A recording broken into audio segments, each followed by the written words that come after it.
warahmatullahi wabarakatuh. Halo teman-teman semua, selamat datang di podcast Ngobrol Adaptif.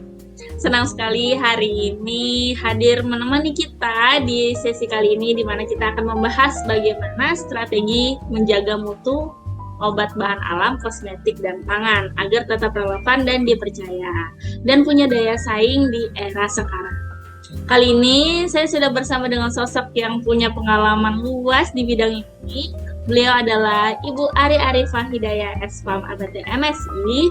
Beliau adalah seorang administrator kesehatan ahli media di bidang pembinaan dan pemantauan sarana produksi dan distribusi obat bahan alam, kosmetik, dan pangan. Bu Ari ini, atau kita panggil Mbak ya, karena masih muda. Jadi Mbak Ari ini adalah seorang pembina dan lulusan S2 herbal. Jadi kalau bicara tentang herbal, obat tradisional, jamu, pas banget nih. Kita akan belajar dari beliau langsung hari ini. Halo Mbak Ari, terima kasih sudah hadir. Mungkin boleh menyapa pendengar setia kita di YouTube ya dengan peran Mbak Ari hari ini. Nah, Mbak Ari, sebelum masuk ke strategi adaptasi, saya penasaran nih, selama Mbak Ari bekerja di Direktorat Produksi Distribusi Farmasi, terutama di tim OBKP, perubahan besar apa yang paling terasa dalam lingkup tugas kita? Ya, namun sebelum jawab, mungkin boleh nih Mbak Ari untuk sedikit memperkenalkan diri lah, atau ya sedikit pengalaman sebelumnya di direktorat ini. Dari pandangan Mbak Ari dulu deh. Oke. Jelas ya suaranya ya? Ya, jelas. Ya, tadi sudah diperkenalkan, nama saya Ari Arifah Hidayati. Join di Direktorat Produksi Distribusi Farmasi sudah sejak tahun 2011. Jadi sudah 14 tahun dari awal CPNS masuk di Direktorat Produksi Distribusi Kefarmasian sih dulu namanya ya. Bina Produksi dan Distribusi Kefarmasian. Lalu sudah mengalami beberapa kali restrukturisasi sampai saat ini namanya adalah Direktorat Produksi dan Distribusi Farmasi.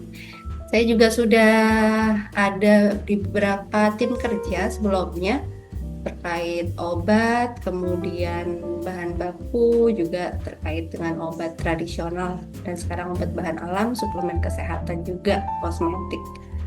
Gitu kira-kira perkenalannya Mbak Putri. Mbak Ari. Nah, kalau ngomongin masalah adaptasi nih, selama Mbak Ari bekerja di direktorat tadi, perubahan besar apa sih yang paling terasa khususnya di lingkup tugasnya Mbak Ari yang pernah Mbak Ari rasakan? Banyak sih ya, perubahannya banyak sekali dari pertama join itu, dari mulai perubahan sistem manajemen, sistem birokrasinya itu udah sangat berbeda dari 10 tahun yang lalu. Kemudian cara kerja kita juga sangat berbeda, apalagi dengan setelah COVID itu ya, kita mengenal ada banyak flexibility. Selain flexibility yang mengenakan, juga flexibility yang kurang mengenakan, seperti jam kerja yang tidak terbatas. Kemudian meeting di mana aja gitu. Itu sih yang paling terasa. Baik. Kalau tadi kita bicara tentang soal perubahan besar, sekarang kita akan bergeser ke cara merespon perubahan di bidang OBKP, obat bahan alam dan kosmetik pangan. Regulasi kan sering diperbarui ya Mbak. Biasanya bagaimana nih tim OBKP merespon perubahan kebijakan atau aturan baru itu? Oke. Regulasi sangat dekat ya sama kita ya. Tentunya untuk mengikuti perkembangan zaman, regulasi itu memang harus berubah. Bagaimana menyikapinya? Yang pertama ya harus mempelajari dulu ya, apa sih yang berubah, kemudian menganalisis kira-kira dampaknya apa, kemudian perubahan-perubahan itu juga harus dikomunikasikan. Terus kita susun strateginya harus seperti apa gitu, supaya itu bisa diimplementasikan nantinya. Gitu. Harus diimplementasikan ya, dan harus dipelajari sebelumnya. Bicara soal perizinan nih Mbak, kadang sistem atau persyaratan kan tiba-tiba update. Nah, supaya proses adaptasi lancar, strategi apa sih yang biasa dilakukan oleh tim terkait dengan sistem perizinan OSS contohnya? Mm-mm. Ya sih memang perubahannya tiba-tiba sistemnya baru atau sistemnya update atau ternyata ada pembaruan bagian ini gitu ya atau ada izin masuk lagi gitu. Itu yang pertama kita harus komunikasi. Komunikasi antara kantim, kemudian kita harus bikin tools ya supaya tools itu bisa digunakan bersama-sama oleh seluruh anggota tim gitu. Sekarang sih eh, cukup nyaman ya karena ada kayak Google Drive itu semua tools yang kita perlukan bisa kita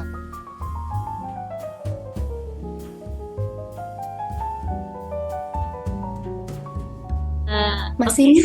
tadi commute ya. Kalau dari sisi pembinaan pelaku usaha nih Mbak, kan pasti sering ya kita bertemu dengan pelaku usaha dengan latar belakang yang berbeda atau paham-paham yang berbeda. Nah, bagaimana cara menyesuaikan atau melakukan pendekatan dengan para pelaku usaha dalam hal pembinaan seperti itu Mbak? Hmm, iya ya kalau latar belakang berbeda itu kan eh kesulitannya sih biasanya komunikasi ya. Karena tingkat pemahamannya juga berbeda tiap pelaku usaha gitu. Mungkin kita jelaskan hal yang sama antara satu orang ke orang lain itu belum tentu ditangkap dengan penangkapan yang sama gitu. Jadi yang pertama sih ya harus meningkatkan skill supaya bisa berkomunikasi dengan efektif.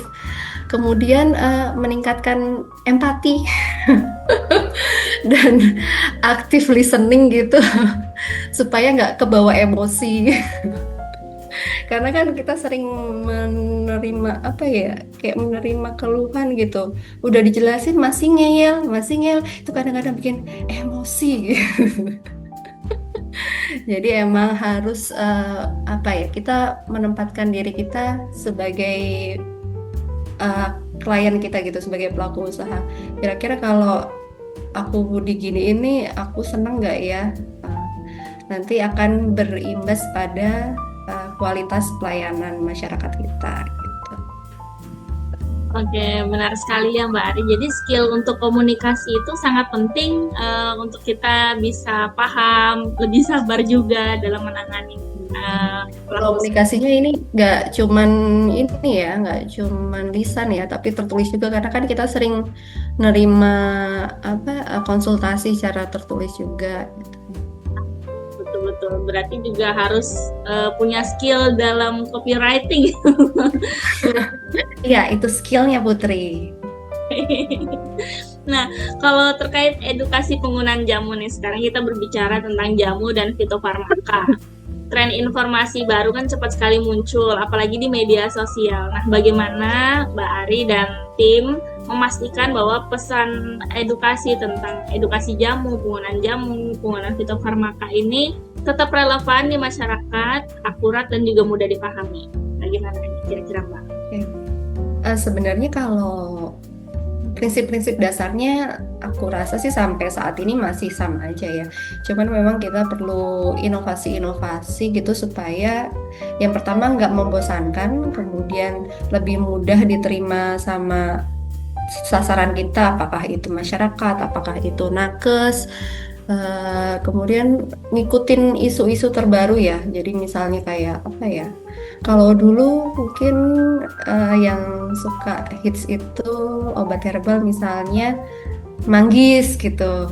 Itu kalau misalnya ada tren seperti itu kita juga mengangkat tema yang mungkin mirip-mirip supaya bisa memberikan informasi yang tepat di saat yang tepat gitu dan sesuai dengan kondisi yang ada di masyarakat gitu. Iya, manggis biar langsing ya Mbak. Mm. Itu kan sampai ada hits jinglenya lagu itu ya. Manggis. Oke, kita balik lagi ke adaptasi nih, karena ngobrol kita tentang ngobrol adaptif. Tentu adaptasi ini tidak bisa dilakukan sendiri. Nah, begitu juga dengan tim kerja. OBKP tidak mungkin melakukannya sendiri. Tentu ada koordinasi lintas unit atau instansi lain.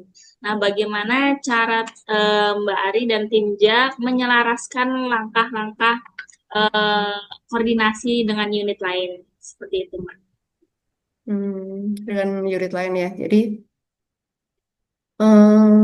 yang pertama sih ya harus meningkatkan koordinasi ya kita proaktif untuk berkomunikasi dengan pihak-pihak di eksternal atau mungkin masih internal tapi yang tidak dalam tim kerja juga itu tetap harus kita yang proaktif ke sana.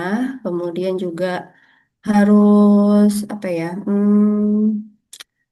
Adaptif kok iya sih harus beradaptasi ya karena kan pasti apa sih organisasi itu berubah ya. Itu juga kita harus beradaptasi kepada apa apa rekan-rekan kerja kita di sana gitu. Jadi menyesuaikan dengan caranya mereka gitu. Baik. Nah, ini mungkin boleh menceritakan sedikit momen nih, Mbak, tentang penyesuaian super cepat. Nah, kebetulan di tim Jawa KP kan sedang merancang RPMK nih. Nah, dan harus tek tek tek tek selesai dengan Hmm. deadline-deadline-nya yang singkat kayak gitu. Nah, mungkin boleh diceritakan nih, Mbak, bagaimana rasanya, prosesnya, dan hasilnya mungkin boleh Oh di wow. boleh di Kalau tugas-tugas kita itu kan emang banyak terkait sama regulasi ya. Terus sekarang juga regulasi itu berubah dengan cepat karena memang kebutuhan kita juga berubah dengan cepat gitu. Jadi memang harus menyesuaikan dengan timeline yang ada di antara tugas yang bertubi-tubi itu. Kita harus menyusun strateginya, mau apa yang dikerjakan, kemudian juga set priority ya. Pasti dalam mengerjakan tugas-tugas itu ada banyak apa ya? hmm, di antara tugas itu pasti banyak tugas yang lain juga gitu. Jadi kita harus bisa memilih mana sih yang paling prioritas yang harus kita utamakan dulu supaya kita juga nggak burn out gitu. betul betul. Jangan-jangan burnout ini menjadi salah satu tantangan terbesar nih Mbak ya di Iya. dalam ini. Nah, bagaimana menjaga agar burnout itu bisa berlalu gitu kan? Ini tersangkut dengan cara menjaga kemampuan adaptif nih. Bagaimana cara Hmm, mengatasi burnout itu? Mana ya? Yang pertama sih menerima menerima bahwa yang kita kerjakan itu emang tugas kita. Terus meyakini bahwa apa yang kita lakukan itu akan bermanfaat gitu bagi orang yang banyak gitu. Terus setelah fase accepting, kemudian kita harus fase adapting nih. Adaptingnya gimana? Ya menyesuaikan cara kerja kita sama eh, kebutuhan organisasi gitu. Kan kita bekerja tidak sendiri, tapi bekerja dengan tim. Jadi memang Hmm, harus kita harus menyiapkan apa ya? Mungkin kalau antar tim kerja sih kita harus meningkatkan komunikasi, kemudian misalnya kayak membuat tools yang bisa dikerjakan bersama. Itu sih yang pokoknya intinya harus meningkatkan kerjasama antar rekan tim supaya bisa eh, saling saling menguatkan dalam menjalani ini semua. Ya, penting sekali ya untuk saling menguatkan di dalam tim. Mungkin terakhir untuk pesan dan saran nih buat rekan-rekan kita yang sedang menonton saat ini agar kita bisa adaptif dalam segala perubahan di masa yang akan datang gitu ya. Jadi mungkin boleh dikasih tips terakhirnya dari Mbak Ari. Apa ya? Intinya sih jangan berhenti belajar, kemudian eh, menjaga hubungan baik dengan rekan-rekan kerja eh, internal maupun eksternal di luar unit organisasi kita. Kemudian harus meningkatkan skill komunikasi dan yang terpenting adalah mampu bertahan dari tekanan. Mampu bertahan dari tekanan ya. Seperti batu, semakin ditetes semakin kuat ya, semakin bolong. Wah, luar biasa sekali insight-nya, Mbak Ari. Terima kasih sudah berbagi pengalaman dan tipsnya hari ini. Semoga bisa menjadi inspirasi bagi kita semua untuk terus berkembang dan beradaptasi. Saya pamit undur diri dan saya ucapkan terima kasih sekali buat Mbak Ari atas penyampaian dan jawaban-jawabannya. Semoga bisa selalu semangat dalam menjalani kerja-kerjanya. Oke, sampai Sama-sama jumpa Putri, di episode. semangat Putri dan semuanya. Oke, sampai jumpa di episode ngobrol adaptif berikutnya. Assalamualaikum warahmatullahi wabarakatuh.